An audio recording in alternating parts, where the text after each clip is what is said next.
A listener production.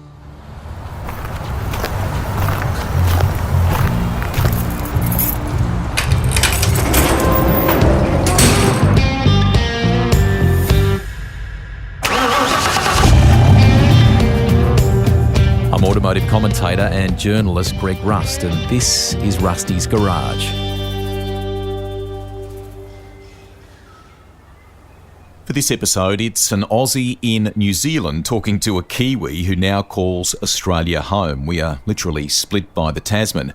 Andy McElrea settled on the Gold Coast in the early 2000s and now runs his self-titled McElrea racing operation with a diversely successful range of services that interconnect. Prepping race cars for customers with a focus on Porsche and GT machines. There's driver development, tuning, engineering support and an impressive simulator, a tool to learn and complement the race programs, not a toy. Along the way, this outfit, as Warren Luff explained in a recent episode of Rusty's Garage, has coached some impressive young racers in that gap between karts and the junior formula to turning professional. There's the right level of stern talk when required, but because a number of the team at MR have a driving background, the coaching is next level and delivered with a kind of intuitive guidance that not everyone can offer. The things that I can sort of see them doing or advice that I can give them to not only make them a better driver on track, but also to be a better driver off track, and how they engage with fans and sponsors and all that sort of stuff, because the outside of the car is such a huge part of what we do, and a lot of the time that determines whether you actually get the opportunity to get into the car as well. Matt Campbell and Jackson Evans are great MR graduate stories that have earned drives within the Porsche framework globally. Young racers that were perhaps on the quieter side to begin with, but now walk and talk with a level of confidence shaped by experience here, results, and the invariable stirring and laughter that are standard for this outfit. Andy has a nickname for everyone: Shag, George, and more. His son Hunter is now racing in America and endeavouring to make it to IndyCar. We'll talk about that later. But we begin with Andy's own driving career, one that you sense could have gone further. There are right turns too that took him to Europe and the States to work with some big names that he still calls friends. This is a story of mateship too, of not being afraid to roll the dice and have a go, and one of family that has a generational love of racing. I grew up in a little country town in the South Island of New Zealand called Ashburton.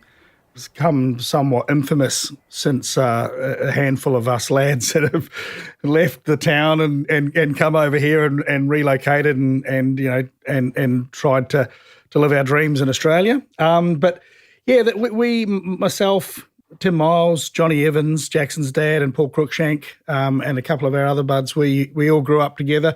We met at school. We soon worked out we had a common interest with race cars, and it sort of grew from there. We all left school, got our, at 16 or 17, as you did back then, and went and did our apprenticeships, and just started racing. From my own perspective, my family was very much a motorsport family, obviously with Dad racing my whole life, and my grandmother before him. So she was the one who actually got us all addicted to this crazy game. So she was one of the founding members of the Ashburton Car Club, and she did a lot of car club events and sprints and things like that. And then Dad had an opportunity to take over the family farm, which looking back now would have been a far more lucrative and wiser move, but he loved cars and used to do broadsides up the driveway at the farm. And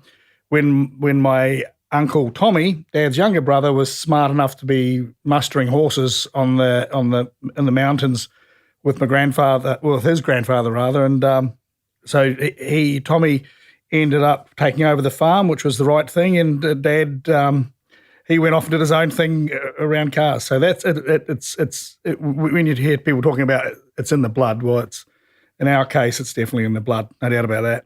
We will talk more about the Kiwi Racing Mafia to your South Island mates as we go in the podcast here, and later on about your son and his racing. While you reflected on your dad there a moment ago, there is a cool picture that I spotted in the build-up to this. You, your dad, and Hunter, I think it's 2017. You all raced a Toyota 86 together. Might have been a class trophy, I think, in all of that. That personally must have been a very special one, was it? Yeah, it was. At the time, we kind of knew we were doing something pretty cool, the three of us together.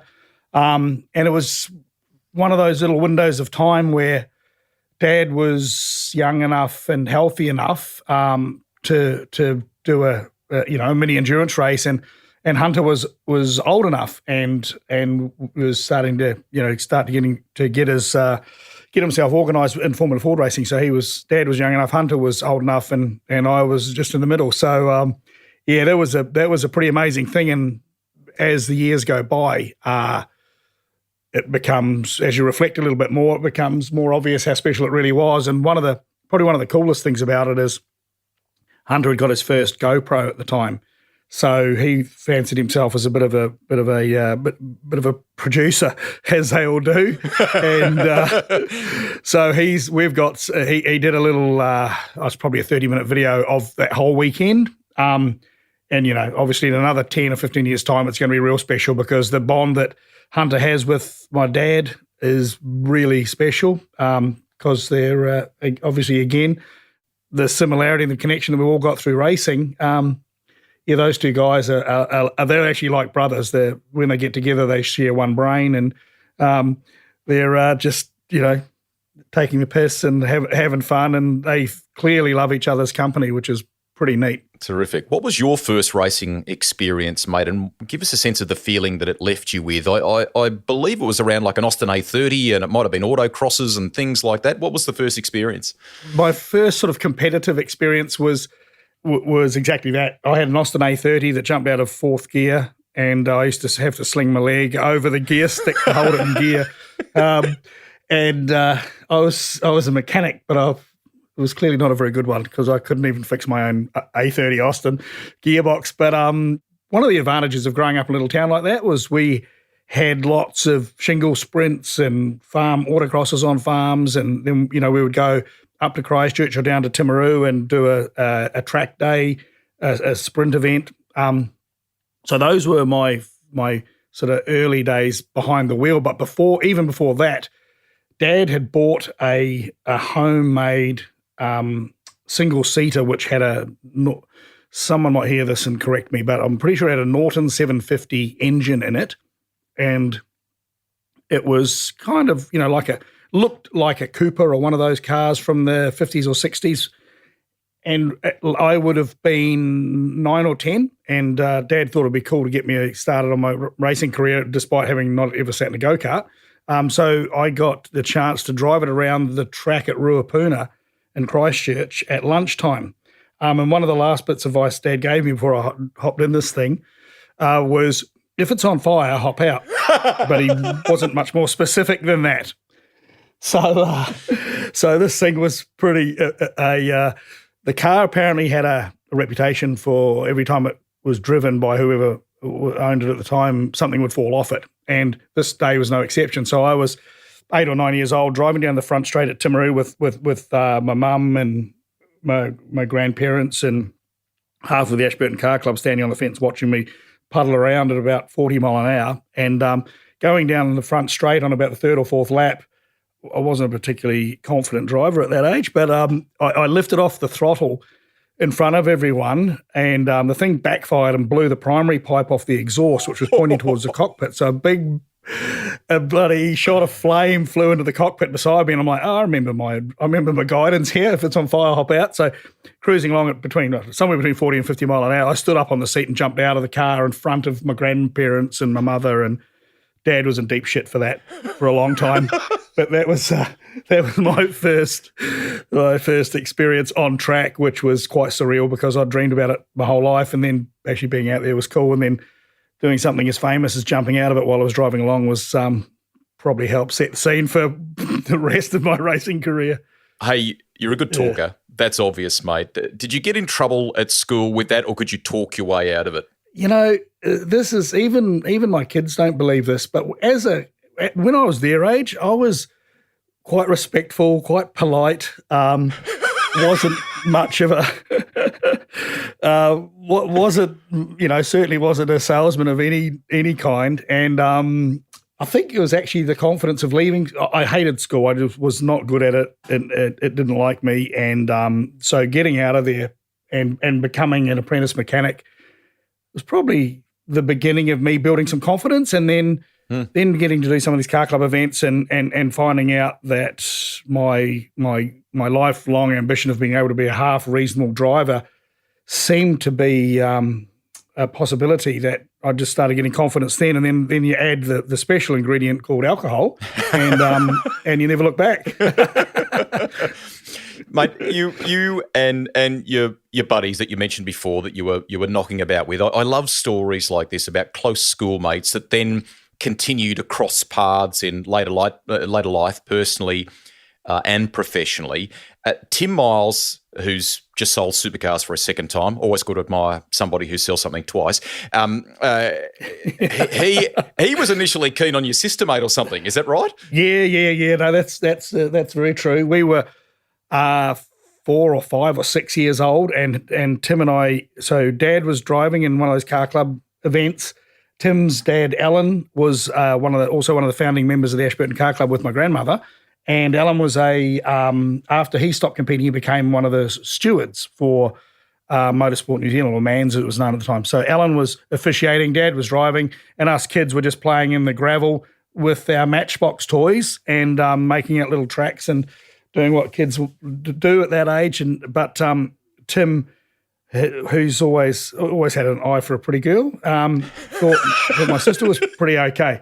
So it was years later that I found he was only hanging around me for the first couple of years just to try and get a bit of a sniff at my sister. Hey, tell me, he says to ask about the Stew Special, a homemade sports car that I think you sold to him. Is that right? Yeah, I know where he's going with this. Trust him to ask this one.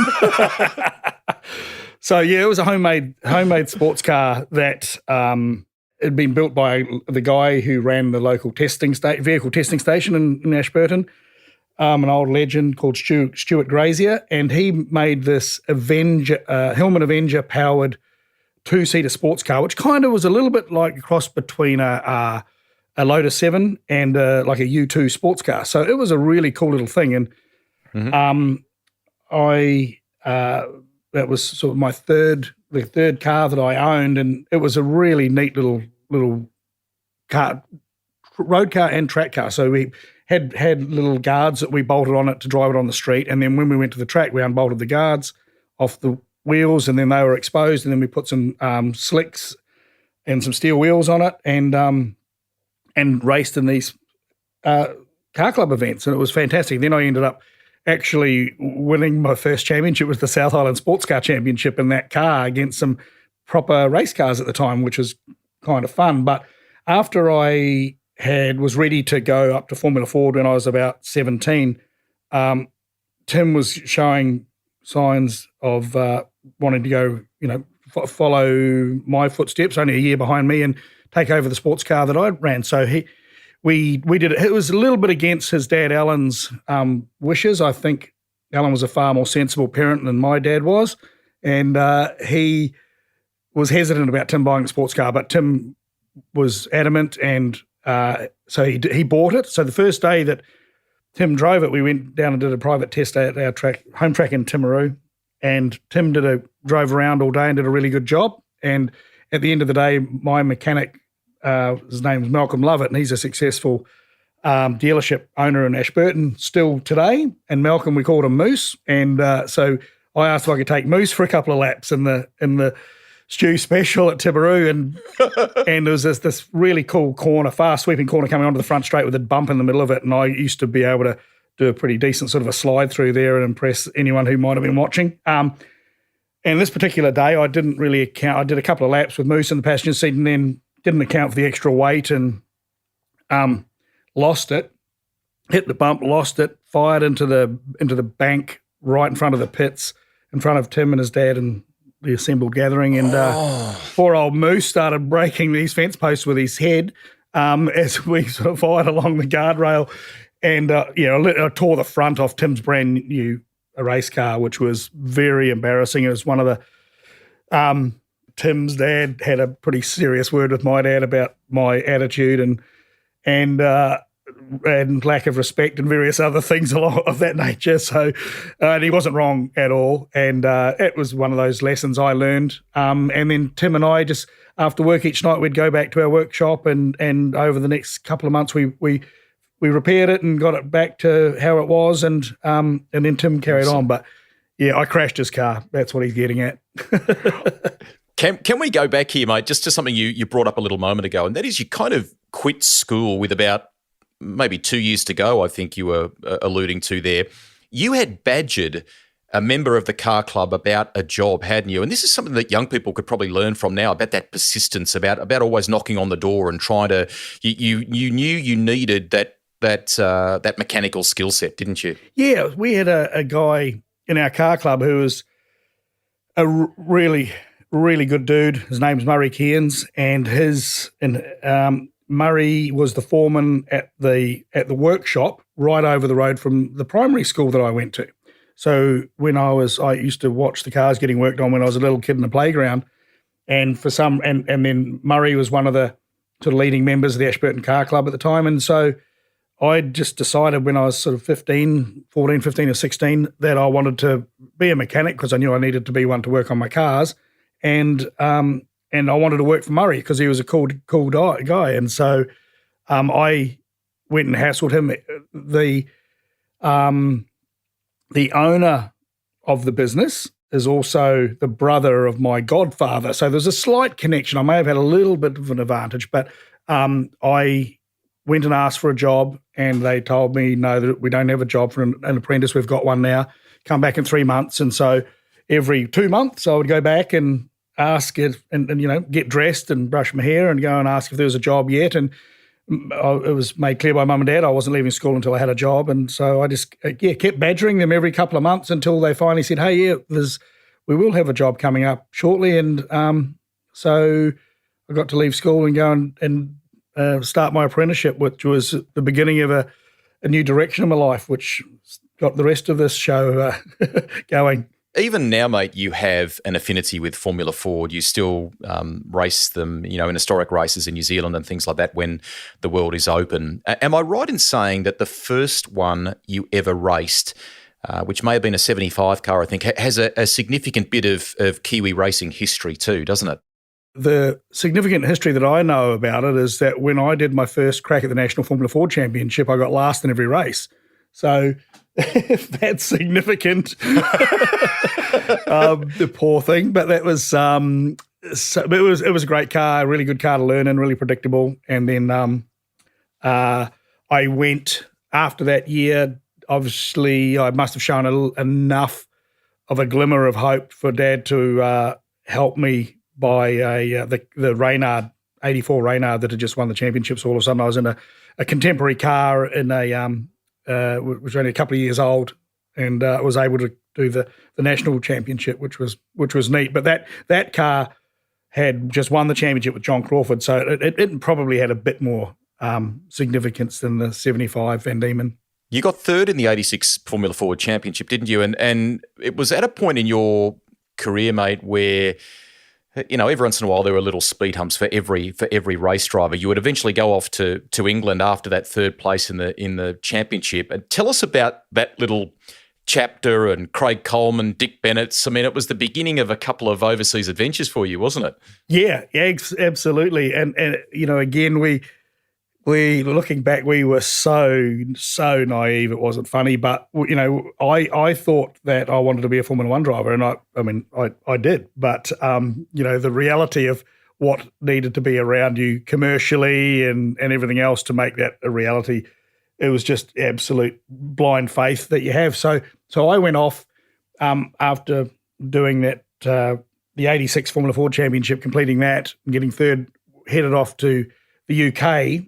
And I literally had £400 on me once I converted the money that I had saved I had 400 pounds, rocked up at Gatwick. Winging a prayer. Yeah. Rocked up. I had two aunts, one that lived in Reading and one that lived in Cambridge. So I got some free accommodation from each of them from time to time. But I went to help Craig Coleman. So he was a bit of a hero of mine because he'd just, beaten me in the championship, and he was on track. Well, had been given an invite to compete in the 1986 Race of Champions at Brands Hatch, which was a really cool thing, which ran for a couple of years. So I went over as his mechanic and helper, and Dick Bennett, who most people that listen to your podcast would know who Dick is. He's an absolute legend in Formula 3 and now touring cars and so forth. But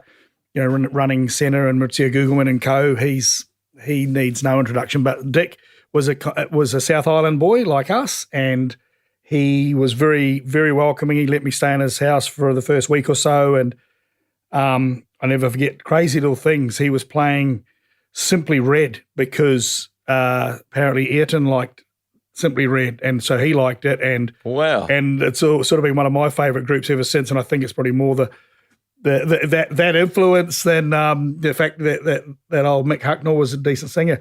But funny little things like that don't leave you. But so we worked at West Surrey Racing, and worked with another legend over here in Australia called Brett Lupton, who has Fast Lane Racing based in Perth now. But Brett was on his way up the motorsport ladder as a mechanic, and he was at that year, Dick in West Surrey Racing was supposed to run a guy called Bertrand Farby in the 86 Formula 3 championship, and he was tragically killed in a testing accident leading up to that championship after Senna had been through Dick's team. So they ended up running Maurizio Gugelmin in a Formula 3000 car, and that was West Surrey's first year in F3000. But I met Brett, and we've been mates ever since, and that was many hundreds of years ago.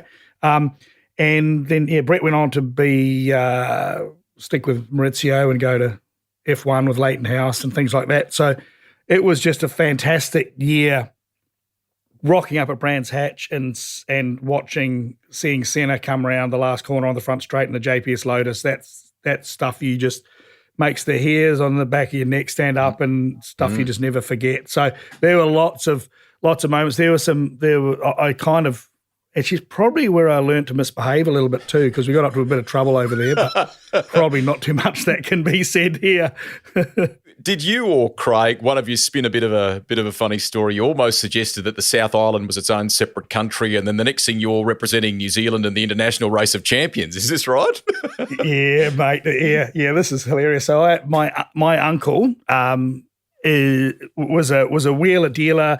He was the CEO of the James Payne Brewing Company over there at the time, and he was a renowned salesman. He was your regular Arthur Daly, and for those that can remember that show, he got hold of the guy who was running the Race of Champions, because he knew I was the South Island Formula 4 champion, and I was over there helping the New Zealand Formula 4 champion, and he was struggling to differentiate the two and thought that I should be. It was unfair that I wasn't in the race when I was way off being ready to race against Roland Ratzenberger and Thomas Mazzera and Craig Coleman and those guys. But it was so he kept pestering the poor bugger that was running the Race of Champions, and like a couple of days before the race at Brands Hatch, he had him convinced that the South Island was its own country and that I should be the first reserve. And a guy called Scott Atchison, who won the American Formula 4 Championship, couldn't make it at the last minute. So I got thrown in, absolutely hopelessly underprepared, but it was an absolutely unbelievable experience to be in that race. I think I qualified on the back row and had a couple of guys behind me at the end of the race, but racing like Roland Ratzenberger and Frank Bieler and all these dudes who went on to these amazing careers. It was pretty cool. And then, obviously the Porsche Sport Driving School has been a big part of my life the last 20 years, and that's where I met Thomas Mazzera and his wife, Kate. He was in the race. He qualified on the front row, actually, and he was one of the older guys in the race, but Thomas has been a great mate for a long, long time, and that all started back then in 86. In some of the names that you've just rattled off too, it's probably worth sharing with people. You connect, I think, at some point around here with Mark Blundell too, Formula Ford 2000, and he had success in both Europe and the British Championship in that, and you were a part of it, weren't you? Yeah, once again, my really famous uncle kicked another door open for me. So he knew Danny Blundell, Mark's dad, through some business dealings, and they were running their own. Mark managed to be the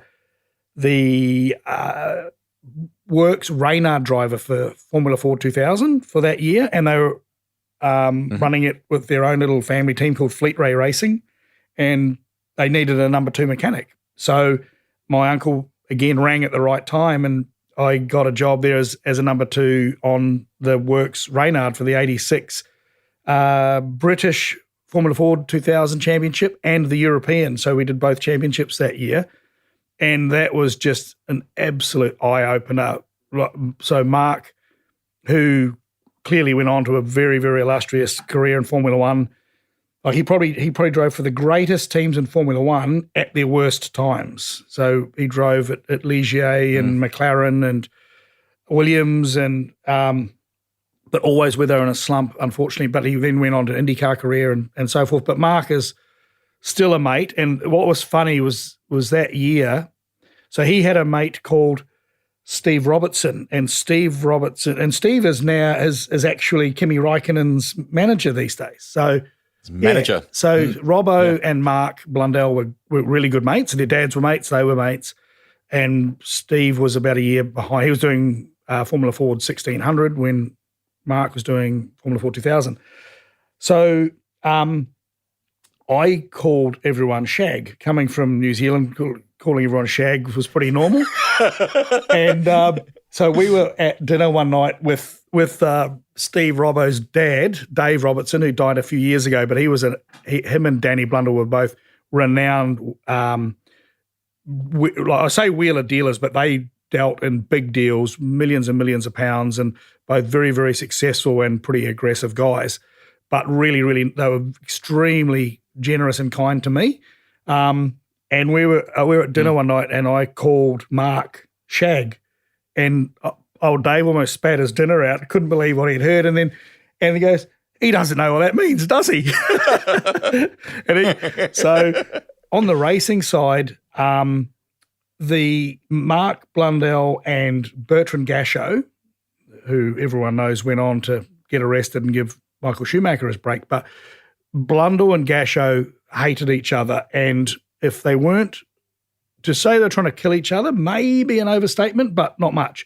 They loathed each other. And we went to a race at Alton Park, and they were on the front row. They were always on the front row, and there's some good pedalers behind them, but those two guys were so good and quick and hungry. There was one race at Alton Park where they both didn't even start the race because they took each other's wings off on the warm-up lap. Crazy. They were that aggressive. It was madness, and you could tell these dudes were both going to go to Formula One because they were just that aggressive. And it was neat. They being a part of that and seeing how hard you had to race, and that's when I realised that I didn't probably have the talent or at least the seat time or anywhere near like the budget or commercial backing required to get to the level that they were at. So I was just really, really honoured to be a part of it because it was a really, really cool time over there in the mid-late 80s. I want to have a little bit of fun here. Paul Cruikshank, Shaft, has given me a little bit of intel as well. Oh dear! I don't know the name of the race. I think it was the Southern something or other. He says I think you and he shared a Mazda RX-3 rally car in some sort of endurance race at Timaru. Share that story. Oh dear. Shit. So Dad was away for the weekend. So he had a white RX-3 four-door Mazda, which was a sort of a rally car. It was a bit of an all-rounder, but it was a bit of a dunger.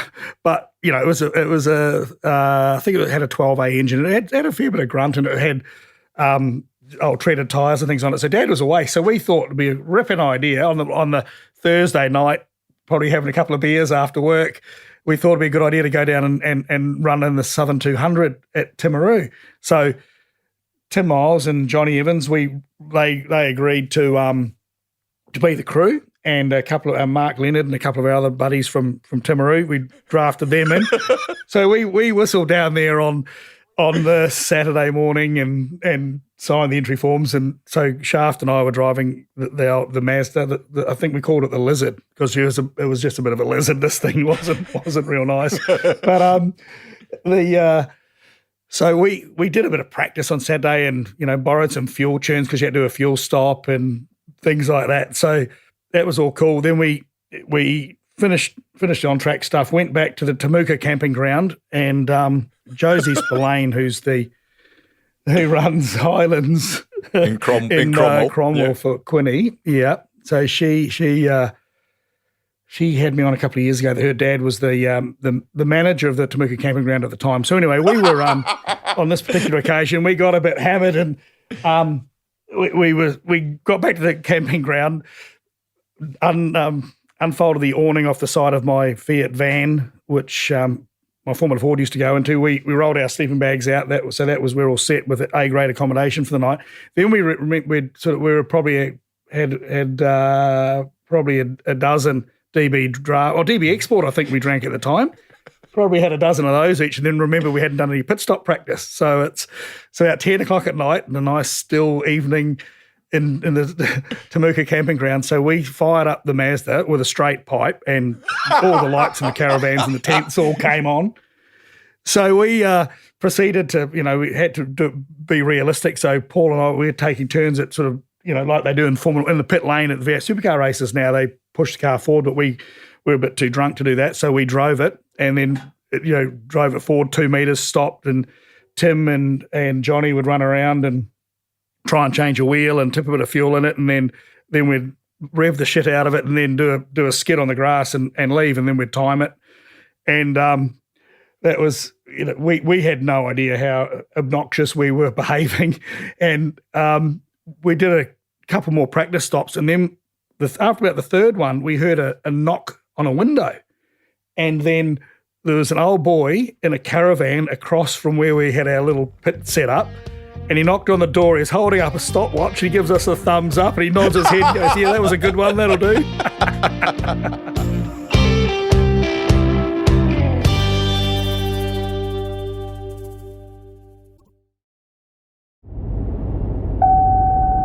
$657. That's how much I've spent on roadside assist in the last 2 years.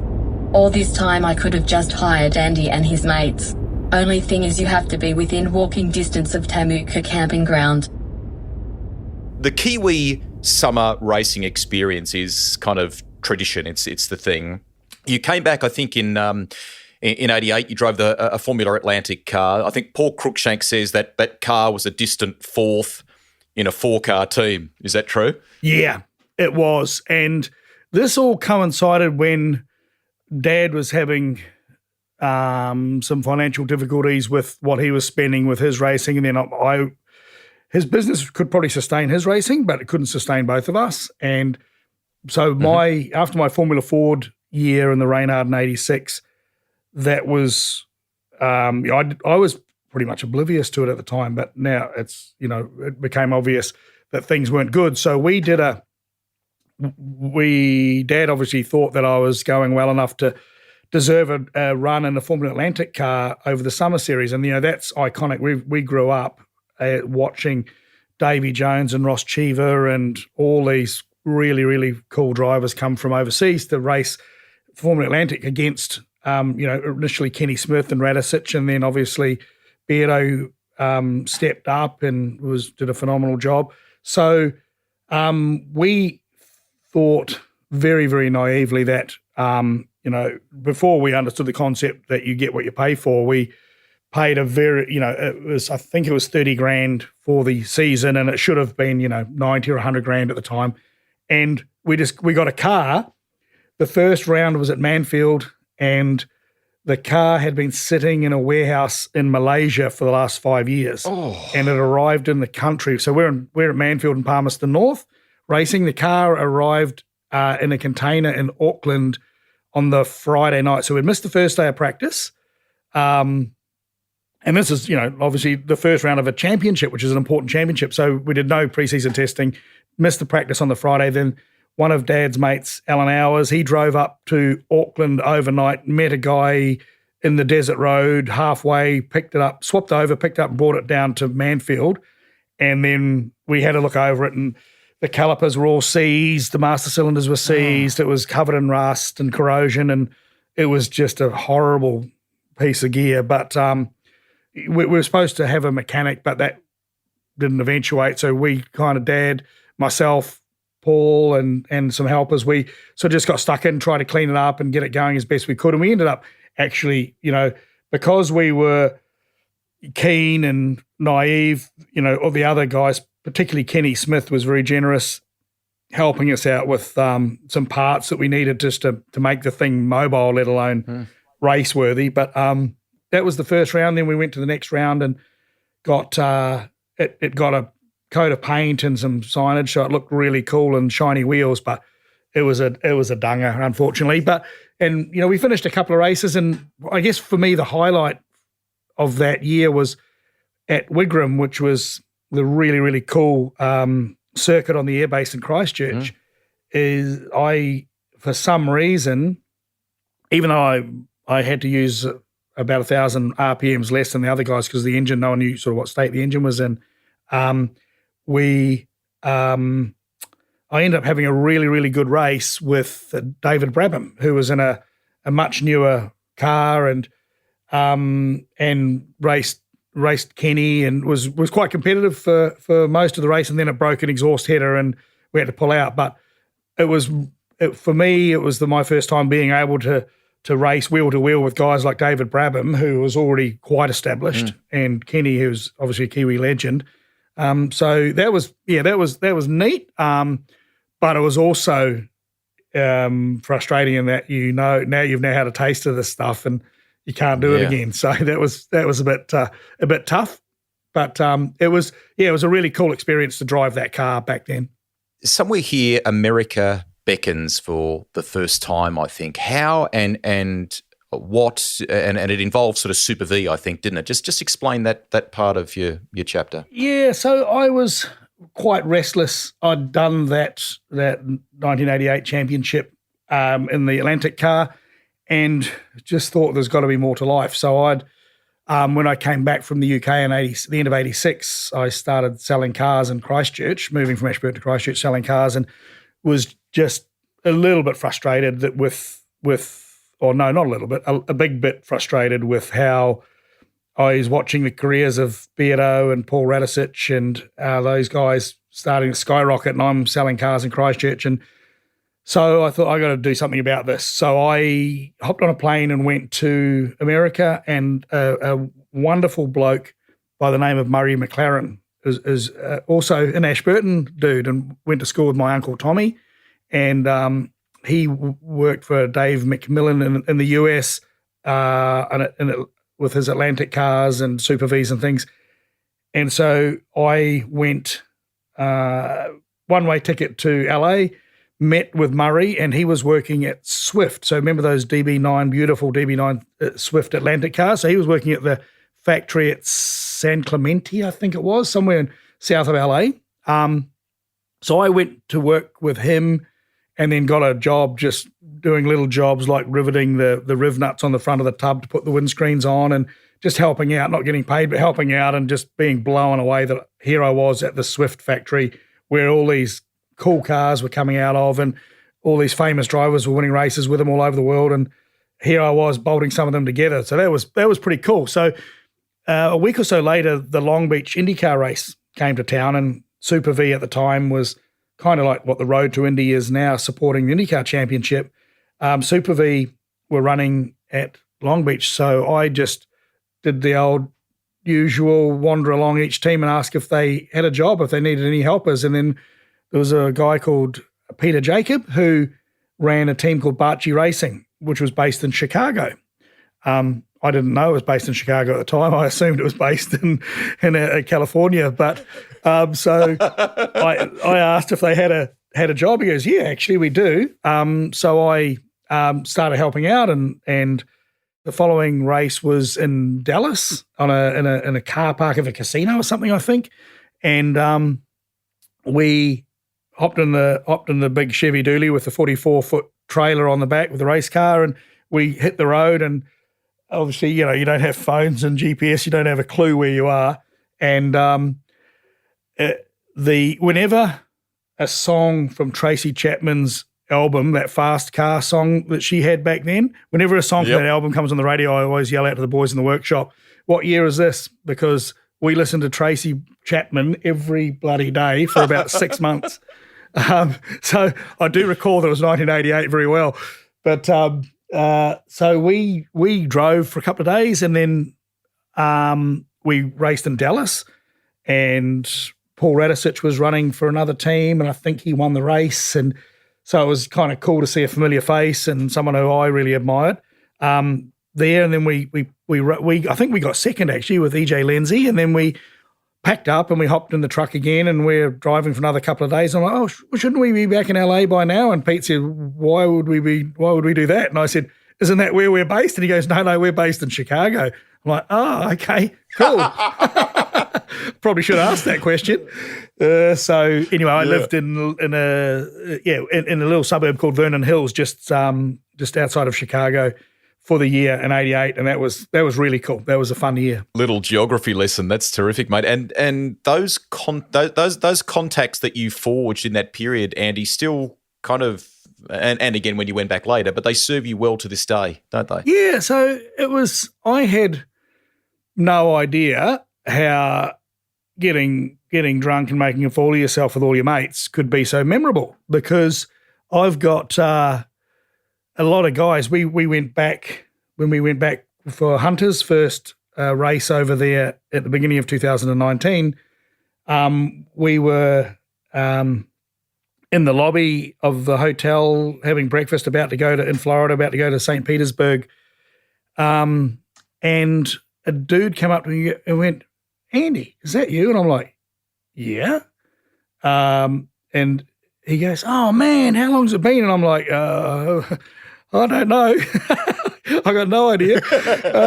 And he goes, and he puts his hand in, he goes, Michael Cannon. And I'm like, hey, Michael, how are you, mate? And still couldn't remember when or where, but he's the guy who's now Scott Dixon's engineer, right? So he was working for Dale Coyne Racing at the time, and when we met in 2019, he went over to Chip Ganassi, and now he's Scotty's engineer. But we caught up again later that weekend and started swapping stories, and it was so it was back in 1988 when it was still a pretty social time after the racing. A lot of the teams would stay back on the Sunday night and celebrate their weekend. And he and I, some of the stories that came out later were a little bit eye-watering, but we had a lot of fun. And there's guys like that who are quite influential now, who were just, for the want of a better word, shit kickers like me back in the day, spannering race cars and having a great time and living the dream. So there was quite a few relationships, like Ziggy, Paul Harkis, who is the workshop manager at Andretti, another guy that we kicked around with a lot, and now he's also very influential. So it was I never ever would have dreamed that friendships that I forged in 1988 would A, be remembered, but B, possibly even be helpful, 30 years down the road. 1991 was a massive year for you, dominated in multiple Formula Ford series, and not just against the gun locals, mate. Jonathan Harmer and Jason Courage, Piers' son, was in New Zealand too. A very cool year to be able to compete in. So a Kiwi guy, Graham Lorimer, had been established in the UK for a little while, and he wanted to bring a team back to New Zealand and obliterate the locals with his big team and truck and all the equipment and staff that he could bring down. He was associated with Nigel Mansell in Europe, and they were called Mansell Madgwick. So Jonathan Harmer was sort of their lead guy, and Piers Courage's son, Jason, they were their two lead guys, and they had three Japanese drivers who clearly were sort of helping fund the whole thing. But the the situation surrounding those guys was that if one of their drivers from the Mansell Madgwick team won the international portion of the New Zealand Formula Ford Championship, they would win a full season in Formula Vauxhall Lotus at the time, which was, the next biggest thing behind British Formula 3. So it was a massively coveted prize and championship to compete in. So for them, the carrot was enormous. For us, there was no carrot. It was just we wanted to race and win and prove ourselves. So what was really fascinating is the first I'd won a couple of South Island Formula 4 races getting ready for the championship, and then the New Zealand full national championship had done a couple of rounds before the international part, which is the 5 rounds over January, over the Christmas, New Year, summer break, started. So the first round of the international series was at Teretonga in Invercargill, and Lorimer had Mark Thatcher who was a lawyer, a QC in London, and he was their legal counsel. So first time in Formula Ford racing in New Zealand, we had to have a team with a full-time lawyer. So his job had been to analyse the rule book of the New Zealand Formula Ford Championship, and which he'd done before they came down here. And then Lorimer came to see me. We were in scrutineering, I think, at Invercargill, and he came up to me and introduced me. Hey, Andy, I'm Graham. I hear you go okay. And I'm like, oh, I don't know. I'll try. We'll do our best. He said, good luck, but you won't win this championship. And I'm like, oh, he's a nice chap. And clearly trying to nick me in the head, but didn't really work. It kind of had the opposite effect. But those words rang in my head because I'm like, I just felt something was up. Had no idea what it was. So as the championship unfolded, it was the first year of the 91 Van Diemen's, which became an iconic Formula Ford. They were competitive for many, many years in World Formula Ford racing. But we're in an 88 Van Diemen, which is 3 years older, but our car was really well sorted, and the car and I were getting along really well.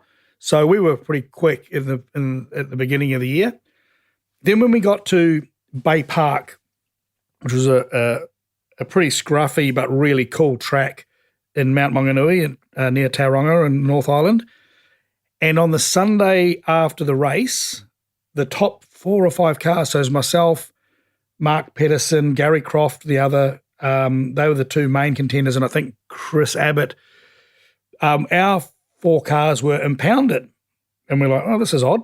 What's up? So Lorimer's team had put a protest in to Motorsport New Zealand that our engines were illegal, and we all had different engine builders. So that sort of made us wonder what was going on there. Turns out that there'd been a printing error in the rule book that year, and there was a paragraph or 2 around the minimum weights of parts like pistons and flywheels and things that had been omitted. The wording, minimum weight may be achieved by machining, or words to that effect, had been left out of the rule book. So essentially it meant any part in the engine that wasn't completely off the shelf and been modified to meet minimum weight was illegal. So that became apparent. We went to the hearing, Crofty, Mark, Abbott, and Abbott was a lawyer himself. So he was a bit of free counsel for us all at the time. But we went to the stewards, and the local technical guys went, they're right. As the rule book as it's been published, they're right. We're screwed. You guys are gonna be all disqualified. So we're like, oh, that's a bit of a bugger. And this is kind of where the New Zealand and motorsport in general, but we are a big family, and when you're up against it, you tend to rally together, particularly when it's in your mutual best interest. So us 4 teams that kind of hated each other on a regular basis, we all bandied together and went, well, hang on, if our engines are illegal by the new definition of the rule book, shouldn't we be checking Lorimer's engines? So the officials went, that's a very good idea. So they went, okay, and we're now 10 o'clock at night, so we're normally, well into the DB exports by now, but we're dealing with legal issues instead. And so the officials went and asked Lorimer's guys to strip the engines of Harmer and Courage's cars. They had lightened parts, so under the new definition, they were also illegal, so they got kicked out too. So talk about getting bitten on the backside with their own information. They just clearly hadn't thought through the full implications of that. So that was a real eye-opener to all of us, how ruthless a team could be to win a championship. And clearly it was because those guys had such a massive prize on the line. And obviously Lorimer and his guys had said, dudes, we've got an ace up our sleeve, which we'll pull out when we need to. I'm sure if Jason Courage and Jonathan Harmer had been leading the championship, or one of them had been, they may not have needed to do that, but they obviously needed to do that because I think we were leading it still at that time with the final round to go. So yeah, it was really interesting that to see how vicious things can get and that's when you realise you're actually racing for something that's pretty meaningful. True to the respect that you even have now, but clearly had in that paddock at that time, mate. People, I think, chipped in to help repair a crashed car at one point. And is there some talk about a delayed race start at a significant point in the championship because they wanted you to have a fair shot at it, didn't they? Yeah, so this was the following weekend. So obviously things are starting to heat up. I was leading the championship and we're at the final round of the international portion of the championship that they were going for. I was leading Gary Croft and Jonathan. It was very close behind me. Jonathan Harmer and Jason Courage and Mark Pedersen and a guy called Phil Hellebreakers. The six of us, any one of us, could have won a race on any day. So at that point, so I was still had the benefit of having started the season really strongly. But it came down to a point where in the second to last, we had two races on the Sunday. The first race we were going down the back straight at Pukekohe. This is before they put the new extension in there. So we were honking down there. So at the kink, we were three wide, probably throw a blanket over five of us. Mega. And I was leading. Crofty was in my slipstream, about to pull out beside me. And Harmer then dropped in behind my car and he flicked his steering wheel left into Crofty and sent Crofty sideways. He T-boned me and we both hit the fence at I don't know, probably 7,000 RPM in fourth. So at the highest speed we go anywhere in the country, and we were both in the fence, and Harmer carried on. He was leading, and another good mate of ours to this day, Mark Pedersen, even though we raced hard against each other, Mork, as he's known, was incensed by what he'd seen, and he was close enough. He pinned his ears back. He was right there, but he caught Harmer with, I think it might have been on the last lap at the hairpin, just past where our cars were in the fence. Then you go down to a first gear hairpin, and Mork got Harmer, hit him in the gearbox and sent him off just to help try and make amends a little bit and help us Kiwis sort of not have too much of a points deficit. So again, it was the boys sticking together against the might of this British team that was now either throwing the rule book at us, hadn't worked, and now they were really taking the gloves off and putting our cars in the fence. So my car had both the right-hand wheels ripped off it, and that's when the camaraderie of New Zealand Motorsport. So there was a point we had 2 or 3 hours. We had some parts we did not have spares at all, like the rear suspension rocker.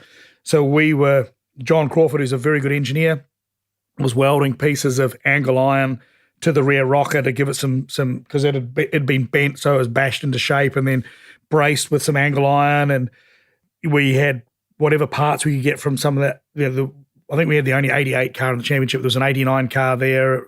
So we got what parts we could there, and they pulled the gearbox off it and the clutch was full of dirt, things like that people wouldn't have thought of. Nigel Barclay, a good mate of mine, his mum, she was working in the front with a little paintbrush, getting the mud out of all the master cylinders, and the pedals and all that stuff had jammed up from the dirt that was stuck in there from the sideways trip across the grass into the fence. So there were probably at some points 12 to 15 people working on my car to get it going again for the last race. And then the cars were all forming up on the grid. They were starting to head out. My car was still on the stands. We dropped it down. We pushed it down to a flat little piece of concrete and didn't put the tow bars on it. We just ran string around it to get the wheels facing somewhere near the right place.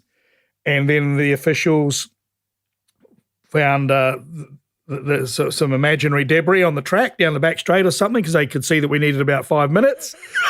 So they went and tended to the imaginary debris and got a broom or something out and stood around for a couple of moments and then came back. And by that time, we'd just managed to get out on the track as the cars were forming up on the grid. So we went out round and we were on pole from our lap time in the first race. So we ended up getting third in that race and winning the championship. So it was pretty surreal achievement, and it was made all the better by the fact that us Kiwis were all racing each other as hard as we always did, but we had these interlopers coming to try and touch us up, and we cost them a free ride in Formula Vauxhall. So it was a pretty rewarding weekend or championship all round. True to form, mate. Did you break into Graham Lorimer's room or into the team and you somehow acquired, shall we say, some team kit that night that you wore to the presentation? I don't know what the correct story is here, but yes.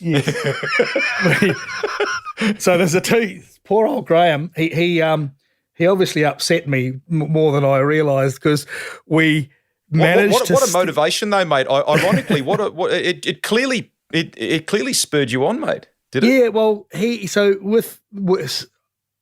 can't remember the exact detail around it, but we did break into something, and I don't think we broke into his truck. We broke into his awning, and they had these Mansell Madgwick T-shirts that they were wearing very proudly throughout the championship, and clearly Nigel Mansell back then was an absolute hero, and so there was just another little attempt by those boys, very smartly, to intimidate us.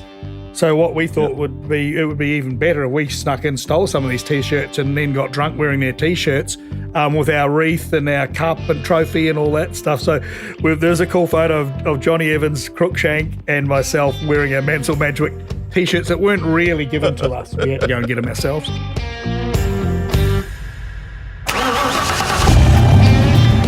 That's the end of part one of my podcast with larrikin racer turned successful team owner Andy McElrea. A quick thanks to all of you for the comments, feedback and the reviews. We read every one of them and often find ourselves adding the names you suggest to our growing guest wish list. In time, we will tackle as many of them for you as we can. In the meantime, tell your mates about it and subscribe so you never miss an episode. Now, Andy is enjoying the chat, he always does. We have part 2 with him in the library and ready for you to fire up right now.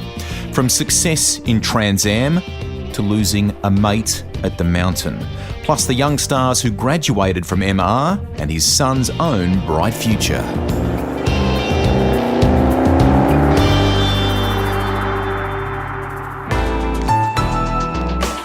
Listener.